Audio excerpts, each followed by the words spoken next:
well as the Director of Gynocular Cancer Project, OCI Foundation. So I'm here today to present the gynocular device, which is actually a colposcope, a mobile colposcope that can be used for colposcopy in the field as well as in the clinic or in the hospital. I actually have an outline. Just briefly, we'll just have an prayer and introduction of all persons present and opening remarks, preparing from the first lady, and then brief description of the female genital tract anatomy. I'll talk about the gynocular colposcope, parts, coupling, and then as well as its use. Then step-by-step visual inspection of the asset procedure for local therapy, an interactive session, and then we'll have a closing remarks before we go for the practical session at the screening center. Sorry, I'm going to interrupt you. Considering that we have our gynecologists who need to go back to the clinic and theatre, maybe you might have to look at how you can make it as concise as possible. Thank you. So I think we'll just keep some. So let me just give a brief anatomy of the female genital tract. The female reproductive system actually consists of the internal and external organs, and then it's located in the pelvis. Its function mainly to produce offspring. And then we have the external organs, basically the ones we use, labia majora, minora, clitoris, vesicle, and then the vagina. The internal organs consist of the uterus, the cervix, fallopian tubes, ovaries, as well as the vagina. And the cervix is the main focus of today's training. The cervix is actually part of the internal female reproductive tract, and then it's in the lower part of the uterus, which is conventionally known as the womb, and then it's associated with the upper part of the vagina. This structure just gives us a pictorial representation of the female external genitalia. And here we have the sagittal view of the internal organs of the female reproductive system, where we can see the uterus, the ovaries, the uterine tube, as well as the cervix, as shown in the diagram. Then also, this also gives us another view of the internal organs, showing also the cervix, the vagina, and the testicles. And this is also another pictorial representation of the cervix, as seen when we apply a speculum. This is another pictorial representation of the cervix. So briefly about cervical cancer, cancer is an abnormal proliferation of cells, an abnormal growth of cells that can be found in any part of the body. So when it's found in the cervix, it's classically known as cervical cancer. It's actually worthy of note that it's the fourth most frequent cancer seen in women worldwide, and then it's the second most common in developing countries like Nigeria, particularly among women between the ages of 15 and 45 years. Human papillomavirus is actually seen to be indicated as the major causative event for cervical cancer.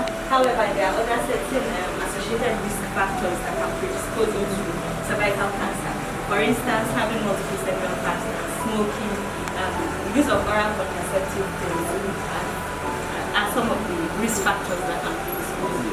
Some of the basic symptoms a woman can present with when she comes with complaints suggestive of cervical cancer include abnormal vaginal bleeding, abnormal vaginal discharge, intermittent lower abdominal pain, or even pain during sexual intercourse. So when you hear some of these symptoms, what will come to your mind as a differential with cervical cancer, especially if she's within the age group you have mentioned or even beyond. Cervical cancer can be prevented and treated, and when discovered, patients can actually fully recover, and that's why it's important to understand it. Well, this is another pictorial representation of a cervix that is already cancerous. We can see from, if you remember the previous picture I showed of the normal anatomy, this is actually an abnormal anatomy showing a diseased cervix.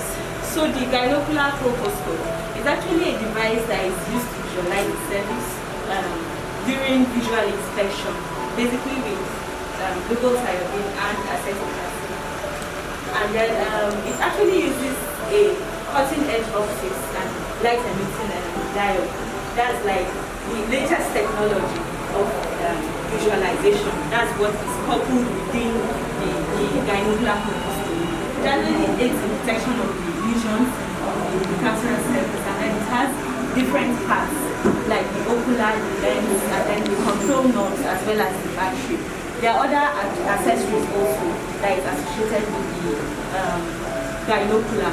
One advantage of it is that it's handheld. You can move around with it, so it actually has an advantage on the field. It also has a battery that you can just charge at home.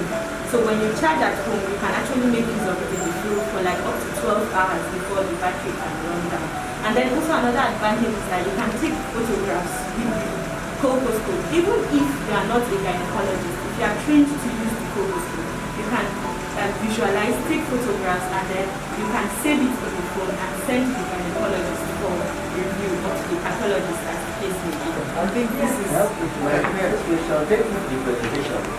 The first one is there any difference in the quality of the picture and video if I don't use that app, since it's my phone that is going to take the picture? Okay, well, when I was using the app, although they didn't really mention it, but when I was maneuvering, I was going through, I noticed that in the app, there's a way in which you can increase the resolution exactly of the picture, so you may not really disturb. Yes, and it depends on the phone that you are using. The quality of your phone also matters. Okay. Tablets and phone, quality are different. The next question is, unlike the standard colposcope that uses green filter, you can also use to see the vascularization pattern in the disease. Does this offer that opportunity to move beyond cycle white and the area of vascularization of the iodine to looking for those minute vascular patterns? It does to a large extent, because even within the application, there's a space where you are putting in the biodata and the signs and symptoms you see in the patient. There's a space for you to identify if you saw vascular, explicit like vessels for you to specify if you saw it. So it does. And then also the lead, you can actually adjust it. There's an intensity you can reach that, of course, apparently you can see the lesion visually, and then there's a way in which you can reduce the intensity such that you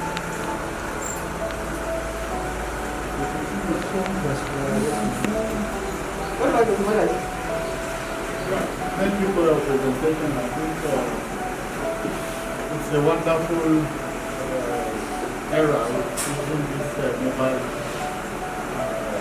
device that can visualize what the normal colposcopy does. Normal colposcopy is expensive. You need some training to use, and maybe modern ones you can hardly have pictures to send. Okay? My problem is people hardly live what they are used to using. Okay, so you would need to say that this particular one gives a certain closeness to accuracy of diagnosing this condition for people to be convinced to leave the traditional machine for this.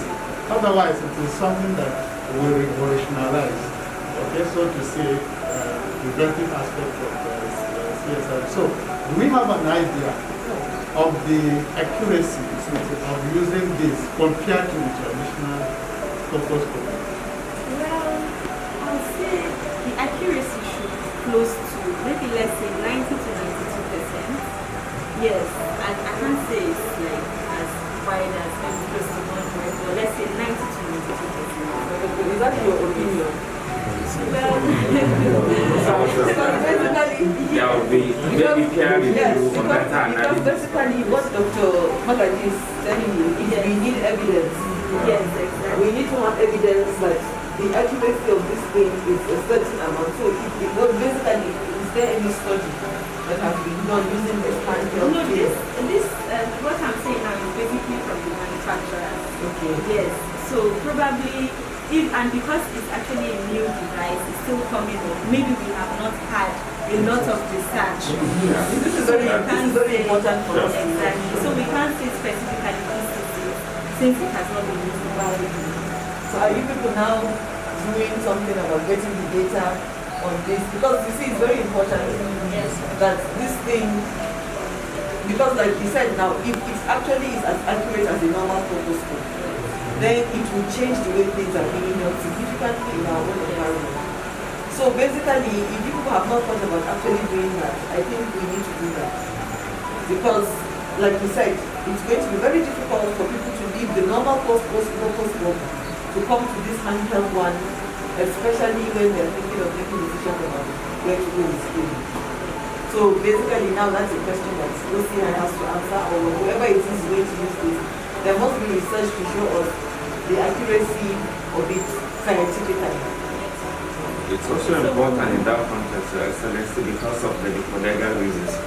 So if I'm not sure of the limitations and experts use it, and there is misdiagnosis or mistreatment, people can sue.